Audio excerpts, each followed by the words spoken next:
Telugu Desam party తరఫున హృదయపూర్వకమైనటువంటి నమస్కారాలు తెలియజేస్తున్నాను.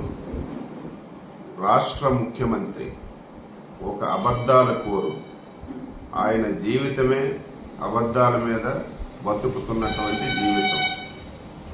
మీకు నాకు ప్రతి ఒక్కరికి కూడా తెలుసు, ఏ ప్రభుత్వం ఉన్నా సరే సంక్షేమ పథకాలు అందించవలసినటువంటి గురుతర బాధ్యత ప్రభుత్వంపై ఉంటుంది.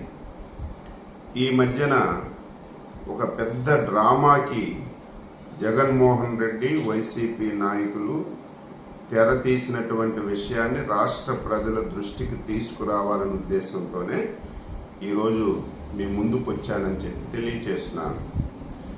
మొన్నటి వరకు 1వ తారీఖున ఎవరైతే పింఛన్దారులు ఉన్నారో వాళ్ళందరికీ పింఛన్లు ఇవ్వవలసినటువంటి బాధ్యత ప్రభుత్వంపై ఉంది, ఇచ్చేవాళ్ళు.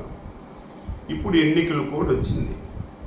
ఎన్నికల కోడ్లో ఎన్నికల నిబంధనల ప్రకారం ఎవరైతే ప్రభుత్వ జీతం తీసుకొని వాలంటీర్లుగా పనిచేస్తున్నారో వాళ్ళు వైసీపీ కార్యకర్తలుగా పనిచేస్తున్నారని చెప్పి ఎలక్షన్ కమిషన్ దృష్టిలో పెట్టుకొని వారికి సంక్షేమ పథకాలు అందించకుండా డైరెక్ట్గా ఆఫీసర్ల ద్వారా గతంలో ఎలాగైతే 1వ తారీఖున పెన్షన్ లబ్ధిదారులకు అందిందో ఆ విధంగా అందించమని చెప్పి ఎలక్షన్ కమిషన్ ఆదేశాలు ఇచ్చిన విషయాన్ని కూడా ఈ సందర్భంగా ప్రజలకి గుర్తు చేస్తున్నాను. దీనిని ఈ దుర్మార్గమైనటువంటి ముఖ్యమంత్రి ఎప్పుడు తప్పుడు ఆలోచనలు, ఆయన చేసినటువంటి తప్పుల్ని ఇతరుల మీద నెట్టడంలో సిద్ధహస్తుడైనటువంటి ముఖ్యమంత్రి నిన్నటి నుంచి తెలుగుదేశం పార్టీపై అబండాలేయడానికి ప్రారంభించారు. ఇదేదో తెలుగుదేశం పార్టీ వల్లే రేపు పెన్షన్లు ఇంటింటికి రావని చెప్పి, రేపు తెలుగుదేశం పార్టీ వల్లే ఈ కార్యక్రమాలన్నీ ఆగిపోయాయని చెప్పి ప్రజలకి తప్పుడు సమాచారం ఇవ్వాలని చెప్పి జగన్మోహన్ రెడ్డి వారి బృందం అంతా ప్రయత్నం చేస్తున్నారు. ప్రజలారా, అసలు నిజం ఇందులో ఏమిటంటే ప్రతి నెల 2,000 కోట్ల రూపాయలు 31వ తారీఖు అయితే 31వ తారీఖు, 30వ తారీఖు అయితే 30వ తారీఖు ప్రభుత్వం పెన్షన్ల గురించి డబ్బులు ఉంచుతుంది. ఈ నెల కూడా 2,000 కోట్ల రూపాయలు పింఛన్ల గురించి ప్రభుత్వం ఉంచినప్పటికీ కూడా గత 10 రోజులుగా గమనించాలి ప్రజలారా, ఏదైతే పింఛన్ల గురించి 2,000 కోట్ల రూపాయలు ప్రభుత్వం ఉంచిందో జగన్మోహన్ రెడ్డి ఆర్థిక శాఖ మంత్రి వీళ్ళిద్దరూ ఒకటై 10 రోజుల్లో 1,500 కోట్ల రూపాయలు జగన్మోహన్ రెడ్డి వారి బంధువులకి మున్సిపల్ అడ్మినిస్ట్రేషన్ డిపార్ట్మెంట్ ద్వారా మొత్తం డబ్బులన్నీ కూడా బిల్లుల రూపంలో చెల్లించేశారు. ఈరోజు పేదవాడి పెన్షన్ల గురించి ఉంచినటువంటి డబ్బు వీరు సొంత బిల్లులకి చెల్లించి ఈరోజు ఖజానాలో 200-300 కోట్ల రూపాయలు కూడా లేదు.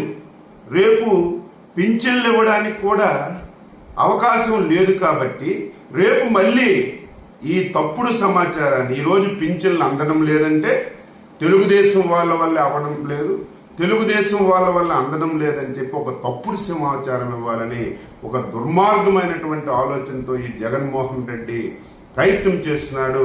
ప్రజలు తిరగబడాలి, వీడు చాలా దుర్మార్గుడు, చాలా పాపాత్ముడు, ఎన్ని అవాస్తవాలు చెప్పాలి, ఎన్ని అబద్ధాలు వేయాలి, అన్ని అబద్ధాలు వేసి ప్రజల్ని తప్పుదోవ పట్టించడంలో వీడు సిద్ధహస్తుడు. ఇది వాస్తవం, ఇది యథార్థం. దీన్ని ప్రతి ఒక్కరు కూడా గమనించాలని చెప్పి కోరుతూ, వాలంటీర్లారా, మీ వ్యవస్థకు మేము వ్యతిరేకం కాదు, వాలంటరీ వ్యవస్థను కూడా కొనసాగిస్తామని చెప్పి మా అధ్యక్షులు స్పష్టంగా చెప్పారు. జీతాలు కూడా పెంచుతామని కూడా చెప్పారు. అవసరమైతే స్కిల్ డెవలప్మెంట్ ద్వారా మీకు తర్ఫీదు ఇచ్చి ఉన్నత అవకాశాలు కూడా కల్పిస్తామని చెప్పారు. అందుకే మీరు ప్రజలకి సేవకులుగా పనిచేయండి. కానీ మీరు వైసీపీ పార్టీకి పనిచేస్తే మీ భవిష్యత్తులు పోతాయి. ఈ మధ్య కొత్త డ్రామాకి తెరలేపారు.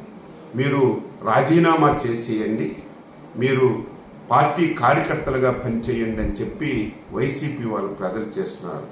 వాలంటీర్లందరికీ నేను తెలిసిన వ్యక్తిగా కోరుతున్నాను, మీరు స్వచ్ఛందంగా విరమణ చేసిన, మీరు సస్పెండ్ అయినా, మీరు వదులుకున్నా సరే అది చాలా నేరము. ఎలక్షన్ కమిషన్ దృష్టిలో మీరు ట్రెజరీ ద్వారా డబ్బులు తీసుకుంటున్నారు, మీరు ప్రభుత్వ ఉద్యోగి కిందే లెక్క.